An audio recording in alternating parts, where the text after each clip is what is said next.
Who are you really? I thought I knew who I was until God got into my life and showed me something about myself. Find out who you really are on the next More Faith, More Life podcast. Hello, everybody. So glad you joined me today on More Faith, More Life podcast. Today, I want to talk about who are you really? Really, who are you? And I want to talk and add to it the story of the Good Samaritan to kind of balance this out, a Bible story, and find ourselves within it. But because everybody knows the Good Samaritan phrase, the Good Samaritan is the guy or gal on the highway that stops when you have a flat tire or flags somebody down or, helps you in life or whatever, and they call him a Good Samaritan. But we're going to go back and look at the story as it really is and see where you might be in it. Because who are you really? You might really be in the story of the Good Samaritan. Okay, so let's back up and hear the story. I'll just tell it to you, okay? So here we are, the Good Samaritan story. All right, so a man was traveling on a road. It's a road that is well known for crime back in Bible days, for robberies and things. And he was on that road. And sure enough, he goes on it and he gets robbed, he gets beat up really bad. And the Bible tells us in the story that he was left for dead. In fact, it tells us that he was left half dead. He's barely alive or half alive, half dead, okay? So in the story, then we have a Jewish leader, a priest, comes by, only he walks on the other side of the road. He doesn't stop to help him. And there's a lot of reasons, religious reasons, why they would think that, because he's probably covered in blood. And if you go over and help him and you're a priest or a person, then you have to go, in the Jewish law, you have to go cleanse yourself for a certain amount of time. And so, you get blood all over you. Now it changes your whole week like that. So he passes on the other side, but he's a religious leader. And then another religious leader, Levite, comes by, and he's another religious leader. And he walks, probably for the same reason, he walks on the other side of the road too, okay? So that's the setup, is a man's beat up, bad, robbed, left half dead, and one religious person and two religious people don't help him. They walk around the other side. Okay, so there you go. Now, part of that is we, reading the Bible, would expect the religious person, right, to do the right thing and stop and help him anyway. Even if it's inconvenient to you, you stop and help anyway. But they didn't. Well, then that's when the Samaritan comes. We call it the Good Samaritan. It doesn't say, it's really not called that. It's just a Samaritan. Now, here's the thing. In that era, in that time period, Jews, by the way, the man in the ditch, half dead, would be a Jew in the story. I should have said that. So there's a Jewish man, and the Jewish priest, Jewish Levite, they don't help him. Okay. And so a Samaritan comes by. Now, in their culture, in their society, back then, Samaritans and Jews had nothing to do with each other. Nothing. And wouldn't speak. In fact, Samaria was like, say it's right here, Jews wouldn't even, unless it was an emergency or they were really in a hurry, wouldn't even walk through Samaria. They would walk around it, okay? So it's an ongoing problem. It was an ongoing problem. And yet, the Samaritan, who would have nothing to do with Jews, normally, he stops and helps him.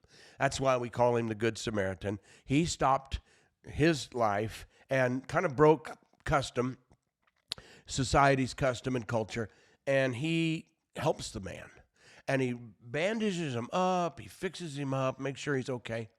And then he takes him to a hotel, and he tells the manager, here, take care of this man. I got to go someplace, but take care of this man. And when I get back, here's some money. And when I get back, if this is not enough and I still owe, or it still costs more money than what I gave you or whatever, I'll even give you more, okay? I'll take care of the bill when I get back, okay? Now, this is pretty strong teaching in Jesus' day, because Jews listening to this wouldn't like it. Jews listening to his teaching on the Good Samaritan, we're not bothered by it. We get a whole nother message out of it in our time. But Jews wouldn't have liked it, because they're kind of like, okay, two Jewish guys didn't help him. Now in your story, a Samaritan is the good guy, okay? And so he helps him and he goes along his way. And from there we get the phrase, the Good Samaritan. Now, let me tell you a story. We'll zip up to when I'm in the fourth grade. So I'm fourth grade in Sunday school. I went to Sunday school, I guess you'd call that, till almost the eighth grade, I think. Maybe less. Maybe it was less than that. And then by eighth grade, I didn't go to church at all. But anyway, so I'm in the fourth grade.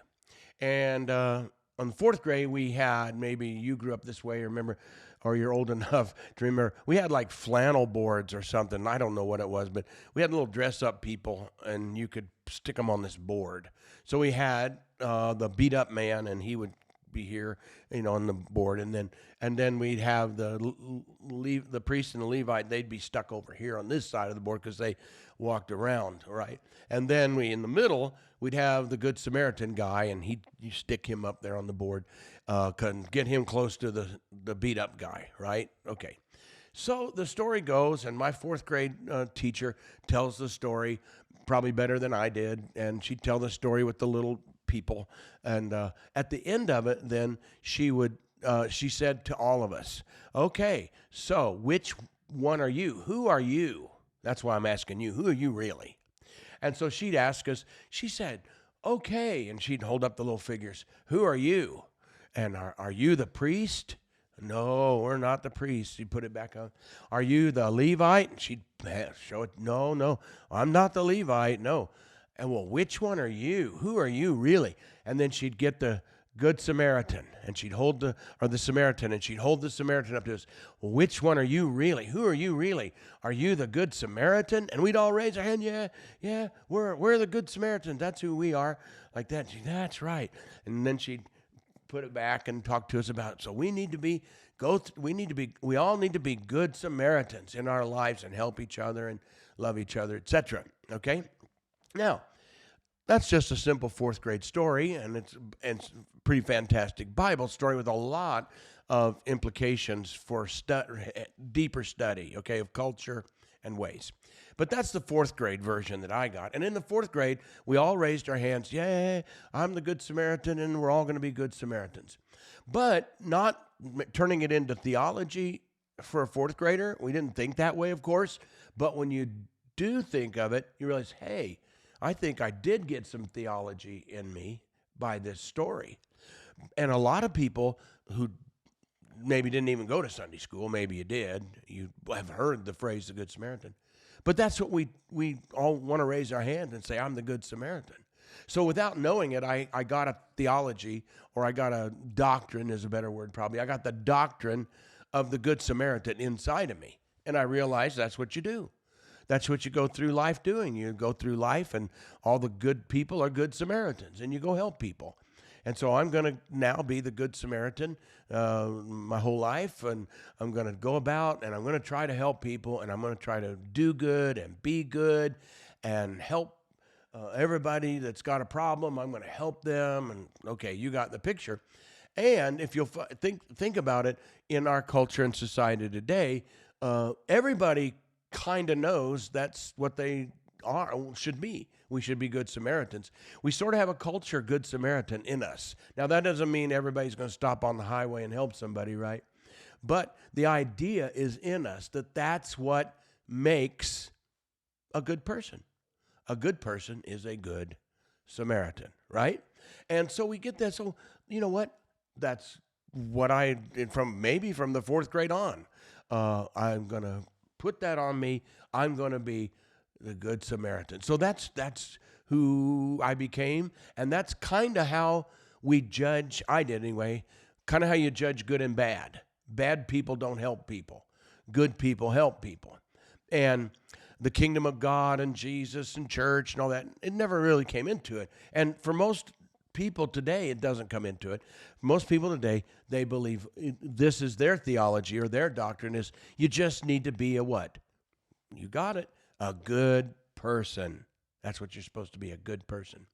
And so then you'll hear their other theology. Well, they'll hear about Jesus and church and Bible, and then there they go. So, well, I just believe you need to be a good person.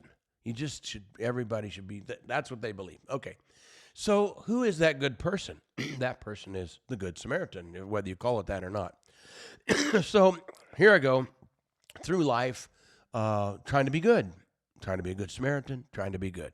And that's how I judge myself. I think that's how we judge other people. They're a good person. They help people. They're nice. Bad person. They don't help people. They're not so nice. Okay. So here we go through life with this on us. And that's who we believe we're supposed to be. And so I'm going through life and doing the best I can. And then I get up a little older and I do become a Christian at age 23. And by 24, well, no, probably during that year, I was still 23. I decided rather than teach school, which I loved teaching school, by the way. I loved being the music teacher at a school, great people, loved it, loved the kids. But I felt like it was time for me to reconsider something I never had before, and that was going to the ministry. And that means I'm going to have to start studying again. I got to study at least 3 years to get going. I studied more than that, but at the time. But that's what I decided to do. So I went into the ministry. Now I'm 23, 24, 25, 26, getting up there, and I travel in the ministry, and then decide to pastor and start our own church. There was a building there, but we found it because it didn't have any people. It was empty, an empty church building. And so Kathy and I, we start our own church, and we're moved to the town, there, and we're trying to be a good husband and wife, trying to be good neighbors, trying to be good pastors, trying to be good, right? So life goes on, and in a small town, I don't know if any of you grew up in a small town. I don't recommend it, but some people do, and I spent a lot of years there. Our daughter went to school there and high school there and graduated there. And so we were there, but it was not a good experience. A small town, gossip. And I didn't grow up in a big city, but I grew up in a town about 20,000. So at least you didn't know everybody. And in this town, still saying everybody knows everybody. And a lot of them you don't like, and they don't like you. And there's just feuds and gossip and rumors. And it's just so easy to spread it in this little town. And so, I survived it, and I survived it, and some people didn't really want me to be there in that town, in that church, because I'm a lively person. I like lively music. We play loud. You can hear the music a block away from their church, and they raise their hands, and they believe in the power of God. And so some people didn't like that. So I already had the gossip and rumors, and I survived it. But as the years went by, it got worse and worse until finally they made it it was really personal, to where somebody made up some, I don't know, really, I never heard it. I was told of stories. They were just stories. They weren't true, but nobody ever came up to me and told me exactly what they were. I just kind of figured it out by listening here and there. Well, anyway, it seemed like I'd given the best years of my life, I was thinking, to this little town and this little church, and now I just thought that this is not good. These are not good people. Of course, there were good people there, but some. And I thought, is this what I want to do the rest of my life? Well, the church was going great, okay? But I started not doing so great. I started reconsidering. And then as it went on, I thought, well, maybe this is happening to me because maybe God's trying to tell me something. Maybe he's trying to tell me he's finished with me. I shouldn't have been in the ministry. I shouldn't be anymore. And at that time, wouldn't you know it too, at that time, the school that I used to teach in contacted me and asked me to come back. And this was quite a few years later. And because we still had a great relationship, and so I'm thinking like, well, I could just go back to teaching, and anyway, my heart was just hurting, and I'm thinking maybe God's finished with me, and do I want to spend the rest of my life in this kind of atmosphere and in the ministry? I'm trying to do good. I've been trying to be good, and people don't let you be good, and they treat you bad, and I was going downhill fast, all right? I didn't know what to do with myself. I was stunned. I couldn't hardly preach then. It got so bad in me, I couldn't hardly preach. I couldn't talk. I didn't want to be anything. I didn't want to do anything. I just wanted to hide out and kind of quit life, right? Okay, so now back to the Good Samaritan story, right? Back to our story. So all my life, including going to this small town, starting the church, all the stuff, you go be good. If you're good, then it's going to turn out good, right? That's what you think. And all of a sudden, it didn't turn out good. So, like I said, back to our story. Now we have characters in the story. And I'm thinking back and realizing, well, why am I in this mental and emotional condition? And I've already explained, the circumstances were right, but for a person to feel like I felt. But why can't I get over it? Why am I so broken? And I started putting the pieces together and realizing, you know what?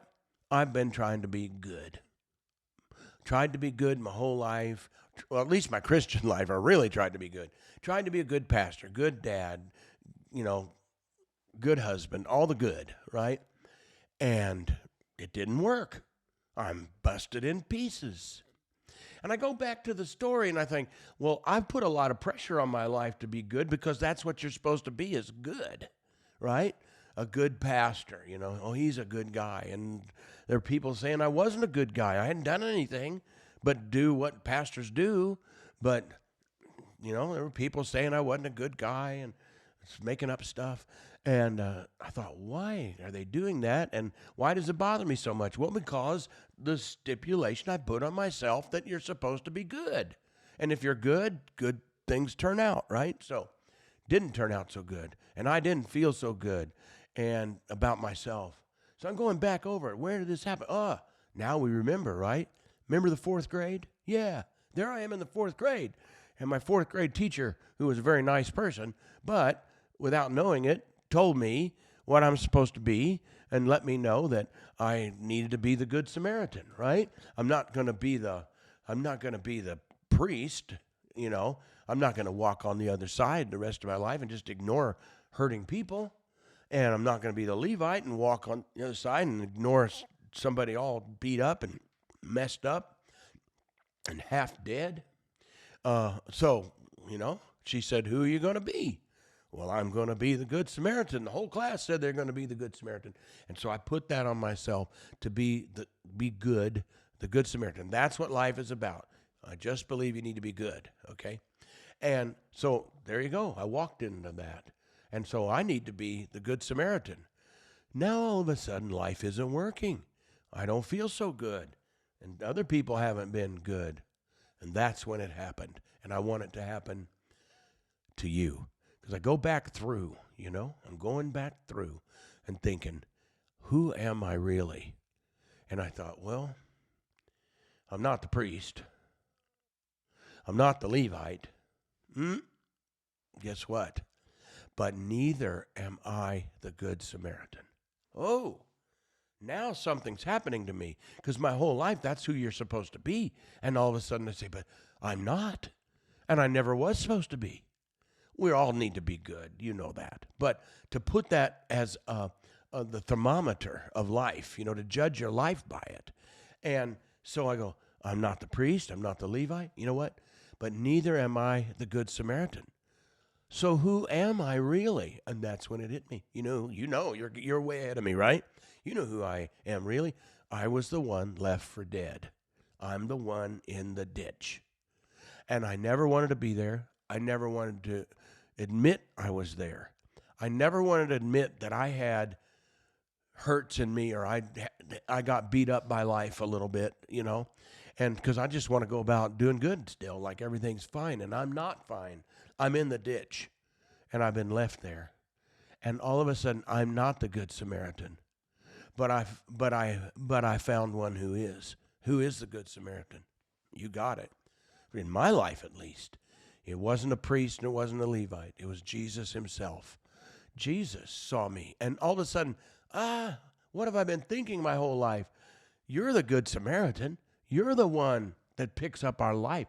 You're the one that sees us when we're beat up and we're messed up and we're hurting and we've maybe it's our fault, maybe it's not our fault. It doesn't really matter whether it was your fault or not. You're beat up and in the ditch, and you're not feeling like you should feel, and you're not being who you're supposed to be in life, and you're all messed up, and you're just half dead. And I like that. I like that word, half dead, and I think Jesus told it on purpose and put that in there on purpose, because you know the feeling like maybe you still do some good, but you know there's still some wounds and cuts and bruises and hurts and memories, and so you know you're not up to par. You're just kind of half doing who you're supposed. You know, you're not that bad, but you're not that good. Like you're living about half. You got a half joy, you know. You got a half sense of humor, you know, but there's a lot in you that's not fun. And there's a lot going off inside of you, a lot of fears and anxieties and stuff. And so, you know, you're doing okay halfway, but you're not the whole way. You're about halfway. You're half dead, or you're half alive. And there's a reason that he did that. Let's back up just a little more now, a little more in the Bible, and we'll finish this off. Okay, so back up in the Bible. Now we're going to go to the book of Genesis, all right? You know you've heard that book, the first book in the Bible, and you've heard of Adam and Eve. I know that, just like the Good Samaritan, you've heard of them. And so you may have known they were created great, good, everything's good, and they weren't supposed to eat of the one tree of the knowledge of good and evil, and they did. Now listen to what God told them, or told Adam, told them, what would happen to them if they ate of that tree, okay? This is how it's actually translated, but it doesn't sound right in English, but you'll hear it, okay? So God said, don't eat of that tree, for when you eat of that tree, you will die, or dying you shall surely die. All right, let's do it again. You'll die, okay?